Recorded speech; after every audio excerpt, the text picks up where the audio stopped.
Welcome to the political seat, where every voice gets a seat, where politicians discuss and are interrogated about their plans, policies, and aspirations for the people.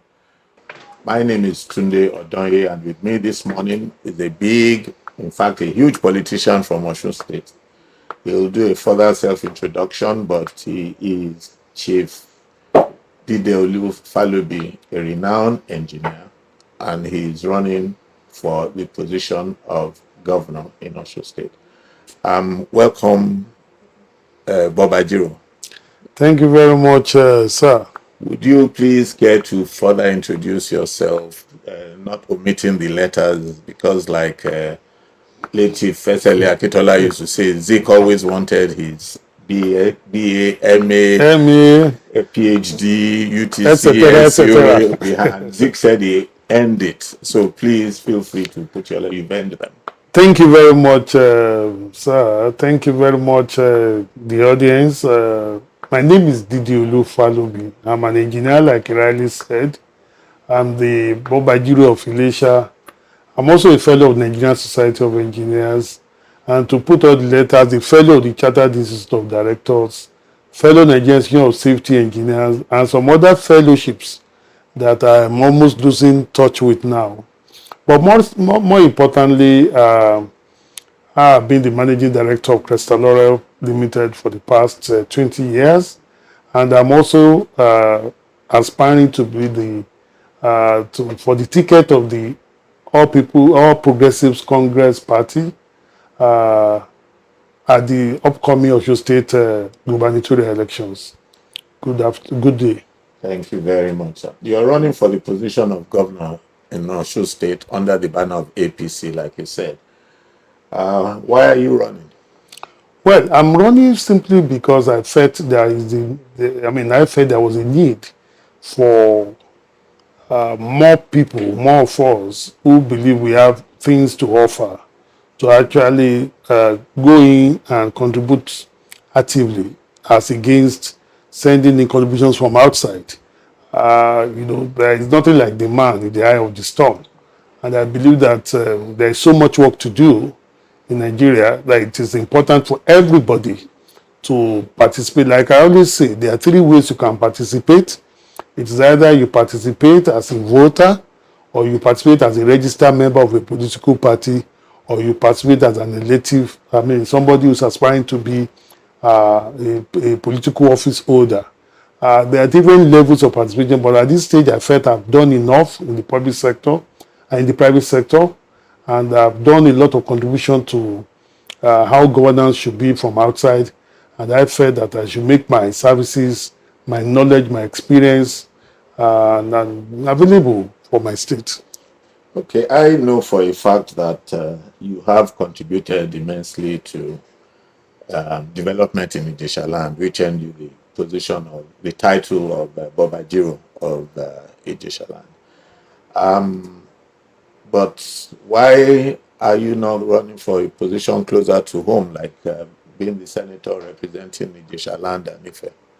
That's Osun East. Okay, thank you very much. The reality is that what you vie for should actually be determined by what your objective for going to this elective post is all about. If my objective is to have a global, national perspective in terms of contribution, I'll probably want to be in the House of Rep, where I'll be involved in legislation, or in the Senate.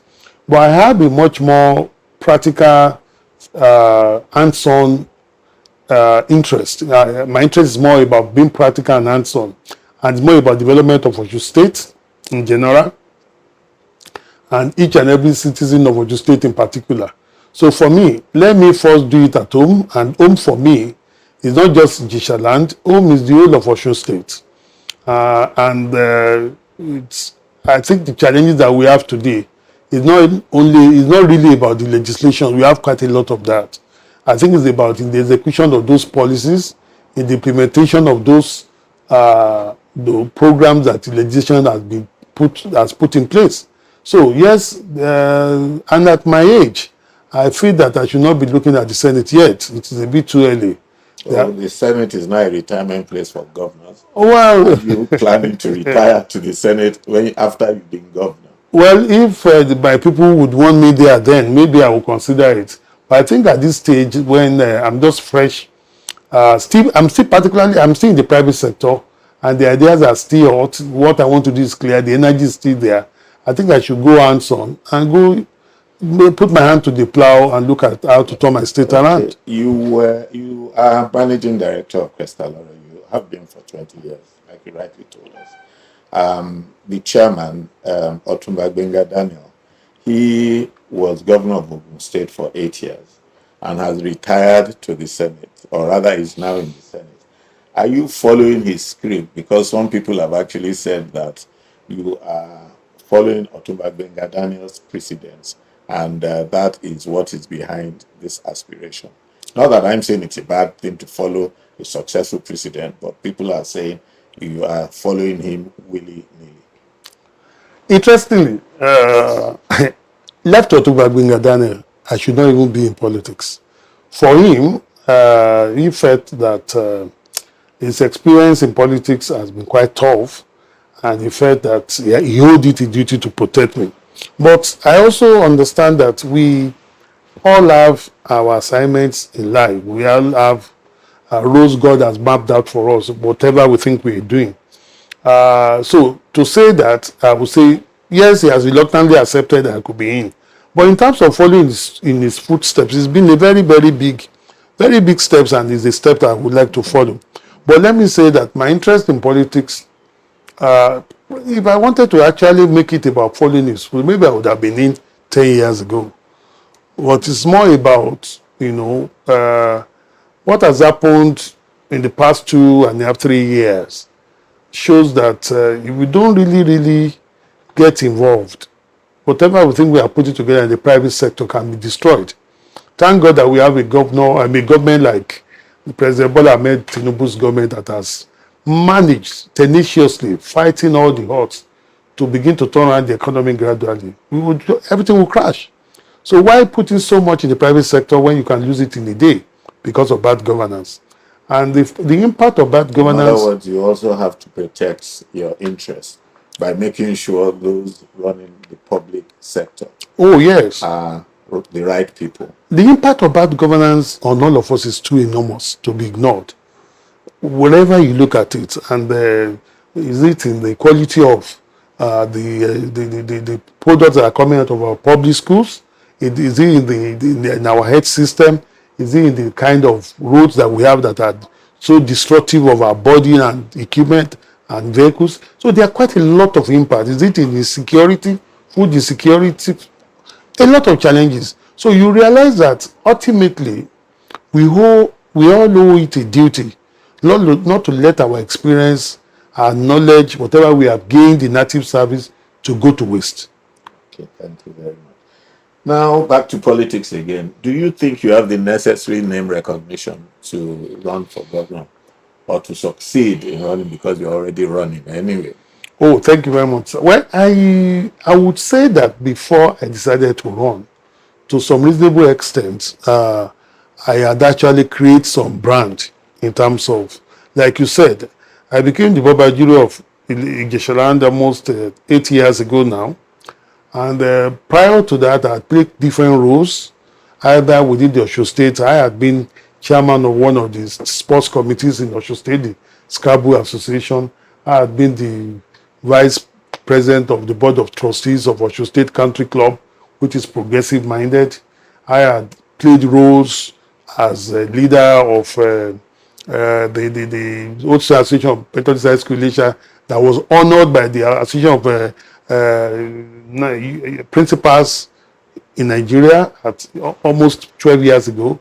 I had played a role as the chairman of the University of Lagos Alumni Association and Faculty of Engineering Alumni Association, that did excellently well, respected and honored by everybody. So in a way, without being immodest, I think I had done enough to create some reasonable level of brand with the name Dideolu Falobi. A credible, respected brand. Not loud, not, So basically, yes, I believe I have what it takes, but there's still a lot of work to be done. And that work is what we are doing, because the political terrain is a different ballgame. Okay. Are you sure it's not the name Dideolu that rhymes with late Chief Obafemi Awolowo's Dideolu that is encouraging you to go try that? Maybe it's a name that succeeds in politics. Maybe it's the name that is also driving the division. You know, when you are born, people say there's something in the name. And when you are born and given such a unique name, I mean, I remember probably for the first 25 years of my life, or 30, I never knew anybody else who bore that name apart from the highly respected, highly revered Mama HID. So anywhere I mention the name, the first that comes to people's mind, and when I met Mama in her lifetime and I told her my name, she was awesomely and very pleasantly pleased. So yes, the name might have a role spiritually. Who knows? Yes, the Yorubas say that, your name actually denotes what you're going to be and who you're going to be and what you're going to be. So I too actually, for your sakes and for the sakes of Osun State, who I believe deserve good people, hope that it actually works positively for you. Now back to some serious question. People say you're new to the APC. You're new to what? You're new to. You've shown that you're not new to politics, but they say you are new to APC. How do you hope to beat the veterans that have been gunning for governor of this Osun State for the last 2 or more decades? Okay, first, I'm not completely new. I think I've been in the party now for 4 years. And I think in terms of beating the veterans, it's about what I have to offer. First, who am I? I'm an engineer. What track record am I bringing in? A track record of whatever I've been given, I've done well, to the glory of God and to the with great thanks to those who have worked with me. And more importantly, what am I offering? I'm offering a new era where everybody who is a citizen of your state will be able to put food on the table and have something to give back to the government. That's just the bottom line. Every of the policy which you have christened for is actually wrapped around making sure that every citizen can live decently, can work decently, can create wealth, and can support the community. So what I'm offering is not the normal, and I've come up with what I call the vision. The vision is a complete document which looks at who is Dideolu Falobi, why should you trust him with the governorship of your state, and 3, what are his programs and how does he want to fund them. So it's a complete gamut. And the whole exercise that we've gone through this, and there are track records to show. So yes, there are quite a lot of people who I know have almost become, quite a number of the candidates have probably tried once or twice to be governor in the past. But the fact is that that does not mean that they've got what it takes to do it better than I can. Thank you very well. You know what they say about brilliant people? It's like they read your minds, they anticipate your questions or which direction you're heading, because you've actually started answering part of my next question, which is, what are you bringing to the table that is different? So I might as well allow you to extrapolate on that. Oh yes. So what I'm bringing to the table first and foremost is the will to get things that most people don't want to do done. Is the will to ensure that we create a new citizen of Osun that we all can be proud of. You cannot have a state that is functional when most of these youths are not employed. You cannot have a state that is functional when those who are even the older ones, who are farmers, who are parents, are not usefully engaged. Farmers cannot reap maximum benefit from their work. So what I'm bringing to the table that's different is that I'm looking at these issues realistically, pragmatically, and I'm taking them one by one. And I'm looking at them and providing solutions ahead of being elected. So I'm not saying, I'm giving what I would call a basis for being to be judged, to be evaluated ahead of being elected. So it's not a facade. It is just go into brass tacks with some of these problems? Well, thank you very much. Well, the truth is, we have seen engineers do well in government. I mean, there was your boss, Engineer Benga Daniel, there's Engineer Shegun. We have quite a number of engineers. There's Engineer Shea Makinde. We've seen that Engineer Mahi. We have, so obviously, Even Sanwo-Olu. so precisely. However, Osun State is reputed to be poor, and it is supposed to comprise of largely farmers and civil servants. Yes, it is rich in mineral resources like gold and everything, but the gold is federal.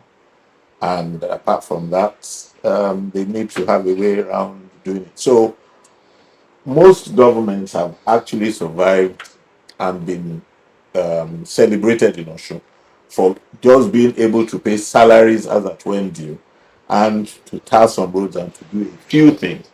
Where do you hope to get these resources from, or how do you hope to do yours differently? Because Osun State, for instance, leveraged on its proximity to Lagos State. So Engineer Benga Daniel was able to do a lot. Oyo State Engineer Makinde is next to Lagos. Lagos State Engineer Sanwo-Olu. Lagos State is the richest state in the federation. How do you hope to do it in Osun State? Thank you. You see, I always have a major challenge when I hear that Osun State is poor. You cannot have the kind of human resources that Osun State has and be poor. You cannot have the kind of land where if you drop tomato, it will grow, and say the state is poor. You cannot have the kind of water resources all running around Osun and say the state is poor. Forget the mineral resources. Even that then, yes, it's federal. If it is properly managed, the federal will take its share, the state will take its share, the local governments will take their share, the community will take their share. If there's proper management, and everybody will have their own bit. So, you see, basically, so I'm going to leave all that. I think what has happened over time to us in Nigeria is that these huge allocations that we are getting has made everybody lazy. Osun State is big enough to be a country on its own. And if it were a country on its own, it would survive. And it has everything that it takes to survive. So let's now go to specifics. In Osun State, we grow cassava all the year round. We have the capacity to grow maize all the year round. We have the capacity to process them all the year round. And I can tell you, if we can do 2, 3, 4 factories that are processing what is available locally in Osun, first and foremost, you keep every farmer usefully engaged all the year round. You create that weight. You also create the IGI that you need. It is a deliberate effort to create weight, and that is what is lacking. We have a resource. I'll give you an example. Yes, Osun State is close to Lagos, but when Lagos wanted food, they didn't do any deal with Osun State. They went to Niger. They went to Sokoto. Why can't Osun State be the one feeding the whole of Lagos? If there is a serious thinking government, Osun State should feed the whole of Lagos. Let me talk of skills. On the road in Osun State every day, you see a lot of able-bodied young men and women carousing the streets doing nothing. All you need to improve is their skill. So with the right skill, why can't Osun State be the one that will feed all the major construction companies with masons, with carpenters, with painters, with tilers, and create work? A few weeks ago, I was reading that the UK is giving special visa to bricklayers because they are in demand, they need them. But it's not the kind of bricklayers we have now, whose skills are far from being adequate. Today, if you want to do a proper construction, you have to go to Togo or the Republic of Benin to bring personnel. What stops us from turning our own artisans to gold mine? That's another thing that we have not exploited. What of our tourism potentials? All over Osun State, you have tourism potentials. I remember we used to go as kids to Ife Museum to go and look at what has happened historically. There's the Irisha waterfalls. The Oshogbo alone could generate enough income for Osun State if it's properly managed. So what are we doing about properly harnessing our tourism potentials? So this is another thing. So there is tourism, what of entertainment and the arts? Oshogbo used to be the center of creativity in the whole of Yoruba land. The best of the arts and creativity came in from Oshogbo. Why do we not have, filmed villages? Why don't we have activities that will generate tourism and nest everything together? You're right. So much so that the buyers of this settled in Oshogbo and the Susan Wengers. Yes, and people, professionals come from all over the world. So there are quite a lot of things that the allocation has rendered us and made us. Cocoa is there. Quite a lot of cocoa still come today. Almost, now that things are now, everybody is now realizing that the allocation is dwindling. People are beginning to think. So those are the areas that we will look at. Rice in Ikeji. Oh yes. So there is quite a lot. So to see Osun State is poor is a complete anomaly. Osun State is very rich. Baba Jiro, I see you are prepared. We can only pray that God answers your prayers. Amen. Or should I say everybody's prayers? Because Amen. We want the very best for Osun State. Amen. Now, and I'm sorry, sir, you mentioned something that I would like to just comment on briefly about paying teachers. It is extremely sad that paying salaries to staff now becomes something to celebrate. It's ridiculous. It's the whole country wide. I mean, it's ridiculous. It's a duty, it's an obligation that should not be celebrated. It's also extremely sad that pumping money into roads that you do not need is now the thing to do. You are building you are building bridges where you don't need them. It's ridiculous.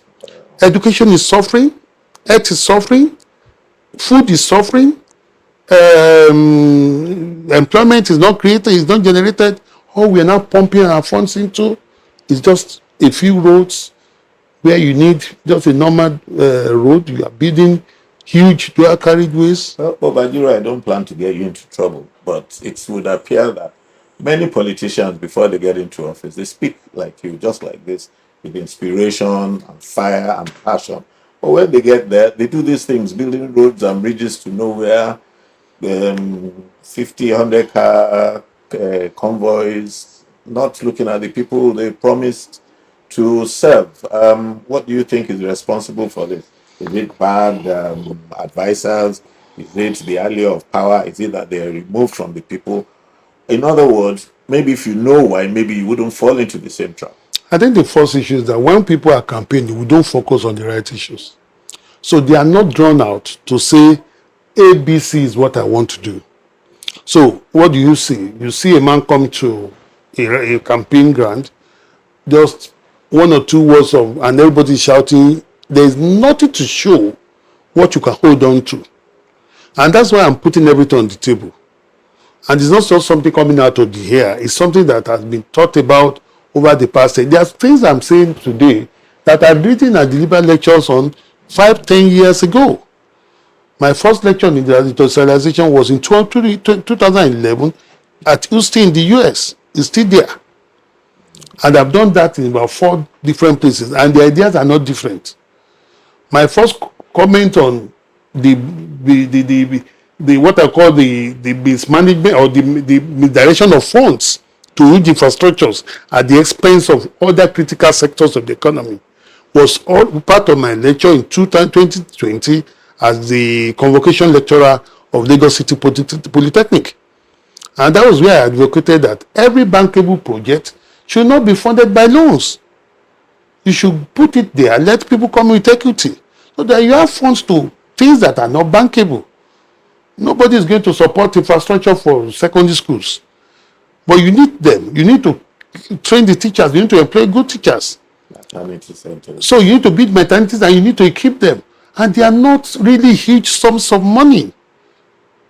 If you do a road of 19 billion, if you take 9 out of it, you cannot imagine the multiplier effect on the on health, on education, and on the people. So it's something I'm passionate about. Well, Otumba, Boba Jiro, I am practically sold on your preparedness. But, we've been speaking policies, of course, like an engineer. I think you got that sorted out. But let's go back to politics. We'll be going back and forth because without you winning the ticket, you can't implement the policy. Oh, yes. So we also have to work on that one.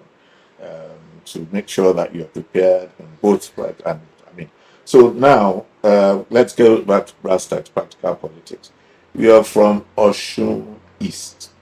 I know you are from Ideshaland. I myself, having been a failed politician from Osun East and retired, I know I have an idea of the layout.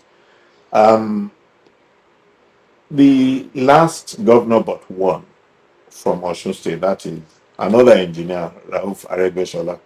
He was governor for 8 years, and he was succeeded. He's from Ideshaland.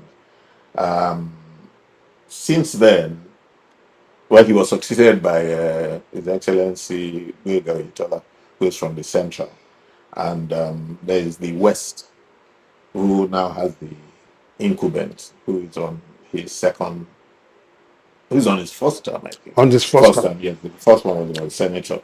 Now, why do you think it is the time of the East when the West are saying they haven't had the opportunity of the second term? It's their turn. Please note there, but I'm breaking this into about 3 or 4 sub questions.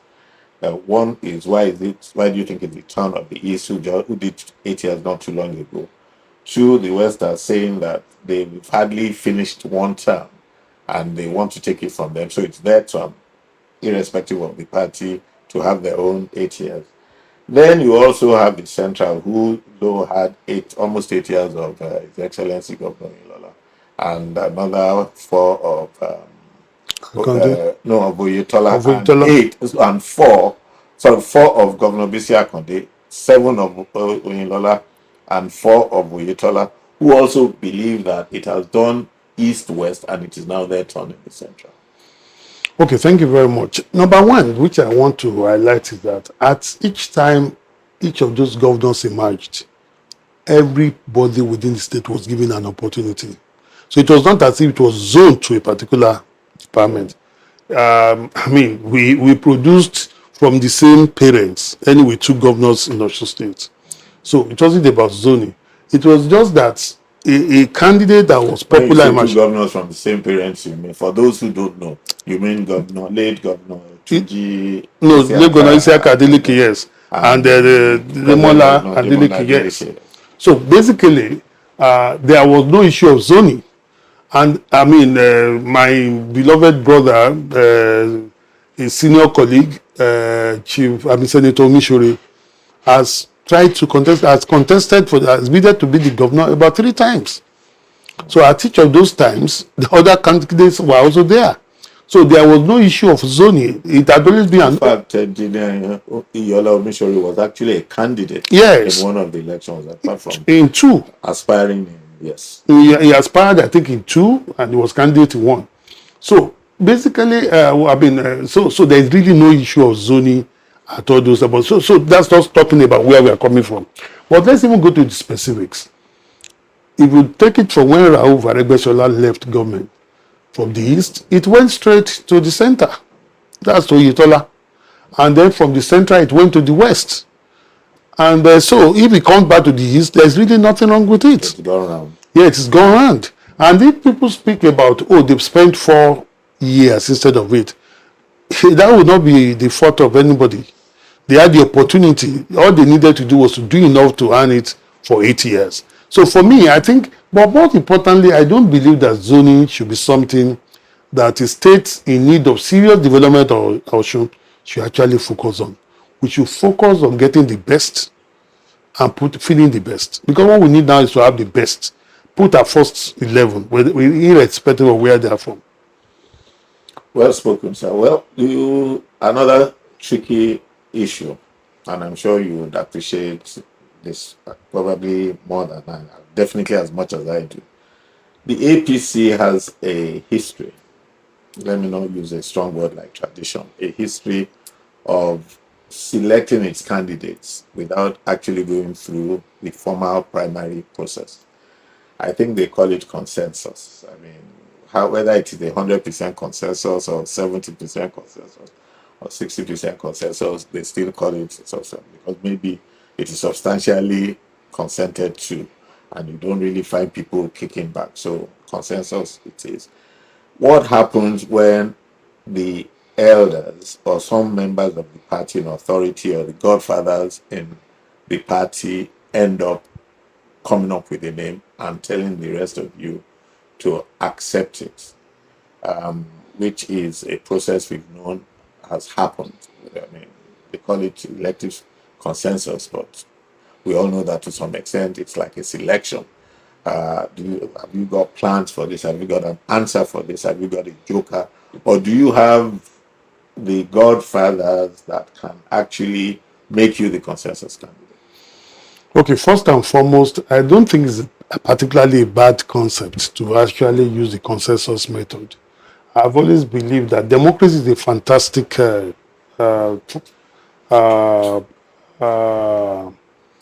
a fantastic form of government, but the fact of the matter is that the beauty of democracy is also its danger, which is that the majority have their way, but there are possibility of the majority being wrong, and in a lot of cases, the majority can be very, very wrong. So what we call consensus, it's actually a pool of credible individuals coming together to make decisions on behalf of all the members of the party. So long that the members of the party subscribe to that, I think it should be it's acceptable. So for me as an individual, I'm aware that it's part of the policy of APC to first and foremost seek to get a consensus before they decide on whatever candidate they're looking for. And I know that the rule is that if all those who are aspiring accept to a consensus, they go ahead with consensus. If one person says no, let us go to the full delegates, they will go to the delegates. That's there. But my take is this. If the party comes up and says, oh, we are going consensus, I'm in full support, I have no problem with it. At the University of Lagos Alumni Association, we use the same method. We call it a search method. For our president, we constitute a committee. I've served on that committee before, and we look for an anonymous who we believe meets certain criteria. And we evaluate and we sit down and very, very artistically, very, very objectively, we come up with the candidate, and so far it has not gone wrong. Each of the candidates that we produce has merited, has performed and made that. And today we've even extended it now to the secretary to show how popular and how well doing it is, how good it is. So I would say that, do I have a godfather? Or godfathers. Or godfathers. Or you're just relying on your ancestors. Well, well, I think I would say I have the four. Yeah. I have God, I have Godfather, I have Godbrother, and I have the ancestors. So there are enough people who are also there. But more importantly, what we have done in the past few months that the campaign has kicked off is to consult widely with the leaders of the party at different. The APC is a very well-structured organization. In Osun State, for example, you have clearly the leader, we have the Agba Osun, which is a group of responsible, credible, respected, experienced politicians. Some of them are already 90 years old. Some of them are in their 80s, who have seen the good, the bad, and the ugly. And out of the fact, and it's not an elective position, it's by appointment. The fact that they've done so these are people like the trustees, and they're there. And we've consulted with them. We've shown them what we can do. We've shown them what we have done, and we've shown them what we want to do. So we are there. So we have not taken it for granted that, oh, we have godfathers. We have gone out to the field to meet them and to let them know this is why we are contesting. So basically, while we are working, and we have also we've gone to see the state executive to say, look, this is what we have in mind. We've gone to see the chairman of the party in all the local governments and the wards to say, this is where we are, this is where we are putting ourselves, this is where I'm putting myself forward. So basically, while we believe that we have done all that we need to do to merit being the person that will be picked up as governor, we also accept that I'm a subscriber to the principle that when you accept ab initio, a method of selection, you cannot dispute it if you are not successful. Well, when you were given the positives of consensus. You also you definitely omitted one very critical positive advantage it has, which is that it's cheaper than running for a general primary. But we also, when running for general primaries, it turns out that there are two types of primaries. In other words, I'm leaving consensus now to assuming there'll be primaries, Okay. contested primaries. They have the indirect primaries and Through the the direct. delegates, So the one that goes through the delegates and the one that they do full everybody membership. full membership. Now, how do you see this possibility playing out? And do you have the necessary resources, as in money? I'm not talking of, why I say this is, those who work for their money, like you have done over the last 30, 40 or so or more years. You are not in the same position, to my mind, as those who have actually been in positions where they could enrich themselves. What is your thinking along this line? Do you have some joker or jokers? Is the money there that you've kept that some people like us do not know is there waiting for the elections? Or what do you have in mind? Well, you see, in most of the interventions I've had, even as a private sector person in the public environment, I've used what I call crowdfunding. And crowdfunding means that I've relied on the support of those who share the same ideas with me to be able to do quite a lot of major interventions. And it's not going to be a lot different. And that's whatever I've been doing now has been not only from my own personal resources, it has been also based on the support of quite a number of individuals who believed in my vision, who believe in me, and they have all rallied around. And what in my engagement, one thing I've emphasized is that there is a proverb in Ijishaland where I come from, which is that if you are bidding to be the loricon of a town, and you are killing a cow to contest to be loricon, you will end up, where will you going to recover the cost of your cow? And the only idea is to sensitize our people, and it's something we have to do. I think the English equivalent is that if you are using a whole shark as bait, what do you hope to catch? What you have to catch. So it is important for people to also understand that when people put so much funds into bidding for a political position, you are creating in advance opportunities for stealing. And it's a vicious cycle, because this didn't start, this is not who we are. And I emphasize this. It is not who we are.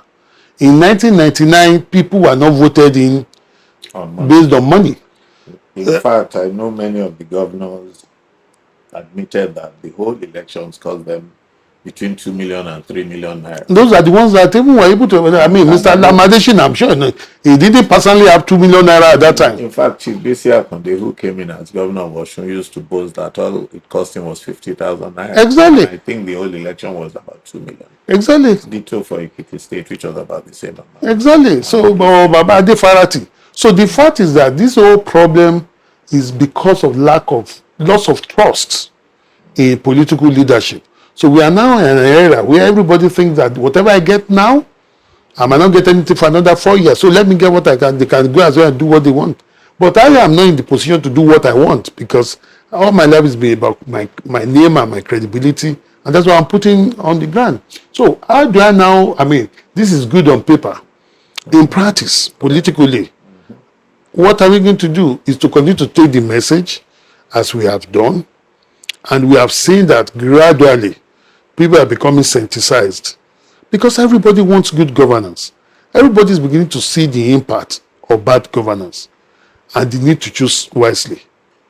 So we are just hoping that what has been said and what we put forward will be adequate to make people choose rightly. Again, it's like you read my mind, because I was going to say, we love to say in Nigeria that our political experiment. We've had democracy in Nigeria now for 26 years, this fourth republic. We can no longer call it an experiment after 26 years. People who were born 26 years are married and have children by now. So, having said that, How do you read? What's your take on our democracy in Nigeria? Do you think it's working? Oh yes, our democracy is working. I think that we are learning. We have gone through the bad. We've gone through the ugly, and I think we are now beginning to get to a point that things are recrystallizing for good. It's like it's not. We are not there yet in terms of we are not. It's not yet to rule, but we are now, I believe, moving closer. And this is in spite of us. And this is very important. It's not about us. A few days ago, it was reported that the United States president was going to attack Nigeria or attack the terrorists in Nigeria. The reality is that the world has become global, which means that we get funds from everywhere. We also fund for some people. All these funds, those providing funds, are following them up with what we call codes, ethics of behavior, and standards of practice.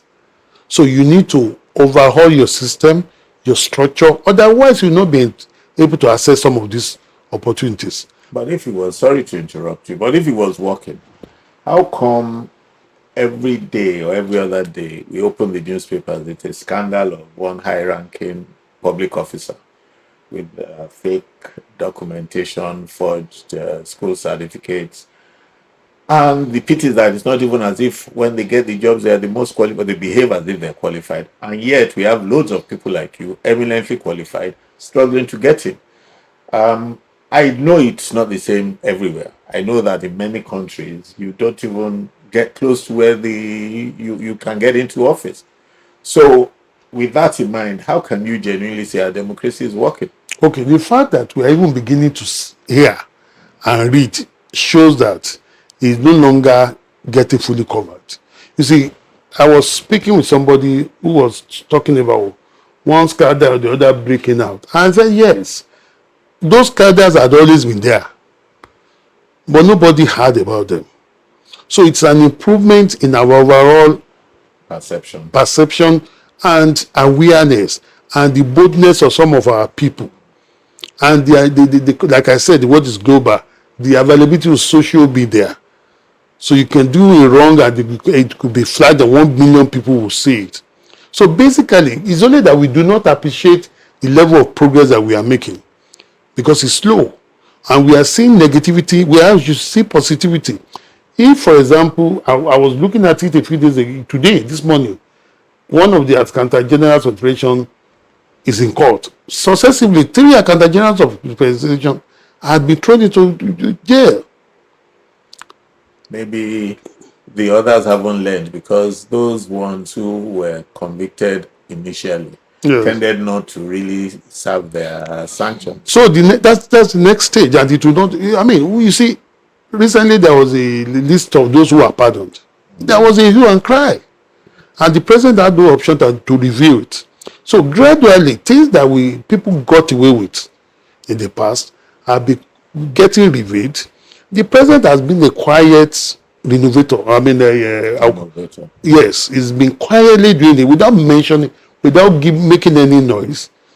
Things are happening firmly and quietly, but we need to we may need to do more than just look at we need to look deeply to be able to see the kind of deep reforms that are going on. Look at what is happening with the tax system. By January, you cannot move money without it being traceable. It's going to be extremely difficult. So these are structures and systems, technologies being deployed to ensure that the chances of committing crime and getting away with it becomes more and more reduced. It now depends on who wants to look at the papers. And one day somebody will look at the papers. Well, it's been very, very interesting. I mean, like I said, you certainly seem to be prepared, and we hope with people like you, Osun State can only get better and be the best. But I have 1 or 2 other questions, maybe one on the personal. People think that you're a bit stiff, that you are so consumed, Whereas now they have a governor who entertains them, they think is lively and everything. What's your take on this? Well, Are you stiff? well, I can say quite right. There's no stiffness about me, but this is a serious matter. The challenges that we are facing, they are serious. The state is in a crisis. It's no longer a laughing matter. It's also not a dancing matter. It's not a joke. And we just have to face it with the right kind of seriousness that it deserves. But of course, I have my social side. And when it's time to dance, I will dance.